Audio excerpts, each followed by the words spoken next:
This is Milo. He just earned a free flight, and he's about to learn it was never free, and his airline was never really in the flying business. Because in 2020, when the planes sat grounded and the airlines were bleeding cash, American Airlines went hunting for the most valuable thing it owned to borrow against. Not the jets, not the gates or the routes, the miles.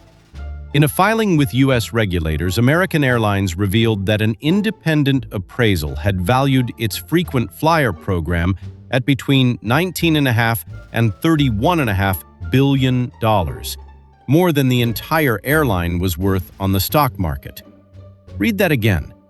The free miles were worth more than the company that flies the planes, because the planes were never the business. The miles were.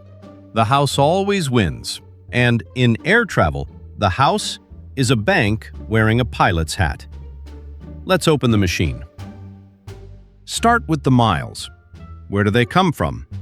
The airline doesn't dig them out of the ground, it types them into existence. A mile is a currency the airline prints from nothing and controls completely. It decides how many exist and what they're worth. It isn't a reward. It's money the airline mints, a currency with no fixed cash value, whose price the airline alone sets. So who actually buys these miles? Not you. Banks.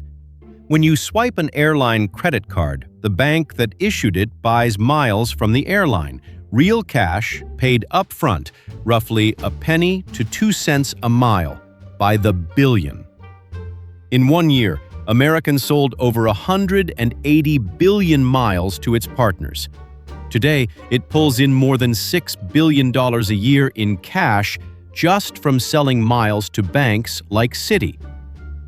You thought you were the airline's customer. You're the product it sells. Why would a bank pay billions for points it just gives away? Because those points get you to put everything on its card: groceries, gas, rent, and the bank takes a small cut of every swipe, plus interest if you carry a balance. The miles are the bait.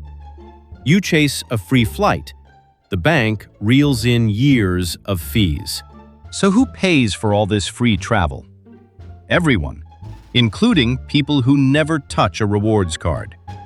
Every shop builds the card swipe fees into its prices, so the cash that quietly funds your free flight comes out of the price of everything, paid by everyone.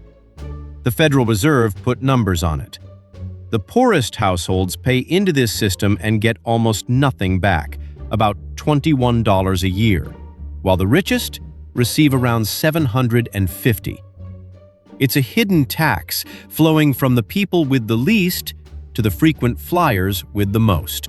And the airline isn't done. It makes money a second time when you don't use your miles. Miles that expire or just sit there forever are pure profit. The industry even has a word for it: breakage. How real is it? In one filing, American changed a single assumption about how many miles would never be redeemed, and it moved $43 million of revenue. One assumption, $43 million. Here's the part that should sting. Because the airline prints the miles and sets the prices, it can quietly make your miles worth less whenever it likes. It hands out more miles than there are seats, then raises the number of miles a seat costs, the same move a government makes when it prints too much money. Your balance doesn't shrink, its value does. You're holding a currency whose only issuer profits when it inflates. Add it up. The airline mints a currency, sells it to banks for billions, pockets the miles you never spend, and profits again every time it devalues them. The flying? Almost a side effect. Last year, the cash American made just from its card partners was roughly 4 times its profit from actually flying people. As John Briault of the National Consumers League put it, the modern airline is a gigantic rewards program that just happens to fly airplanes. Milo looks at that free flight a little differently now. You can still play the game, just play it knowing the rules. Earn miles on spending you'd do anyway. Never chase a card you can't pay off in full, and burn your miles fast before the airline quietly prints their value away. You're not collecting rewards. You're holding a currency issued by the one player who profits when it's worth less. Now at least, you can see it. This has been Cat World Order, making the hidden machinery of the world make sense.